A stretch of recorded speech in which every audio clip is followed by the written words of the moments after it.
लोग मूर्ति पूजा क्यों करते हैं? शास्त्रोक्त प्रमाण। रामायण काल में लंका युद्ध के समय प्रभु श्री राम ने समुद्र तट पर बालू रेत का शिवलिंग बनाकर पूजा की और भोलेनाथ से विजय धनेश्वर प्राप्त किया। महाभारत काल में एकलव्य ने द्रोणाचार्य को गुरु मानकर उनकी मिट्टी की प्रतिमा स्थापित करके बाण विद्या में निपुणता प्राप्त की थी। भावना को शोषित काल्पनिक मूर्ति पूजा आवश्यक है। मनुष्य का चंचा मन बड़ा चलायमान होता है। चंच वह मन की चंचलता को रोक नहीं पाता है। मन की चंचलता को स्थिर करने का एकमात्र साधन मूर्ति पूजा ही है। मूर्ति पर दृष्टि रखने से वह मूर्ति के प्रति भावना जागृत होती है और यह भावना ही मन की चंचलता को केंद्रित करती है। मूर्ति पूजा का भोग हिंदुओं में ही नहीं बल्कि अन्य धर्मों में भी है। जब हमारे देश में राजाओं का शासन होता था, स्वामी विवेकानंद जी का जीवन भी अनैतिक राजाओं के शासन काल में ही गुजरा था। एक बार एक राजा ने स्वामी जी को अपने राज्य में निमंत्रण दिया। स्वामी जी ने निमंत्रण को स्वीकार किया और राजा के राज्य में आए। स्वामी विवेकानंद के आदर सत्कार के बाद राजा ने मंत्रणा की इच्छा दी। बातों बातों में राजा ने स्वामी जी से पूछा, तुम हिंदू मूर्ति पूजा क्यों करते हो? धातु, मिट्टी और पत्थर से बनी ये मूर्तियां तो बेजाना है। यह केवल एक वस्तु है।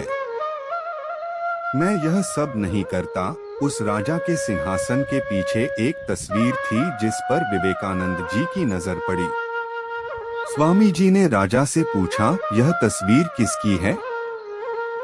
राजा ने कहा, मेरे वचन की। स्वामी जी बोले, जरा वह तस्वीर को अपने हाथों में लीजिए। राजा की तस्वीर को हीरों में लेता है। केवल स्वामी जी कहते हैं कि अब आप इस तस्वीर पर आंख मारते हैं। राजा ने कहा, यह आप क्या बोल रहे हैं?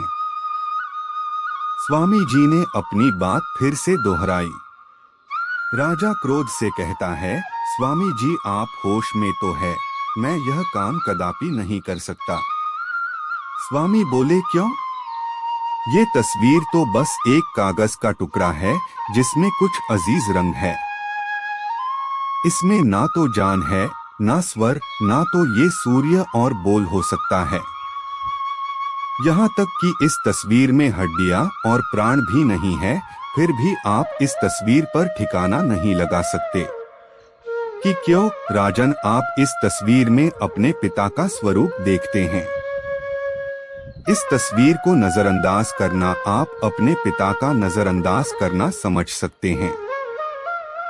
ठीक उसी तरह हम हिंदू भी धातु, पत्थर और मिट्टी से बनी बनावट में अपने भगवान का स्वरूप मानकर पूजा करते हैं। भगवान तो सब जगह है। अगर मन में सच्चा विश्वास और विश्वास हो तो ज्ञापन में भी ईश्वर दृष्टि आती है।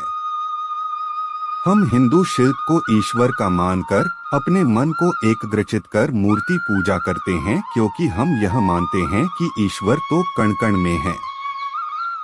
हिंदू की मूर्ति पूजन का रहस्य जानकर राजन ने स्वामी विवेकानंद के चरणों में गिरकर क्षमा मांगी।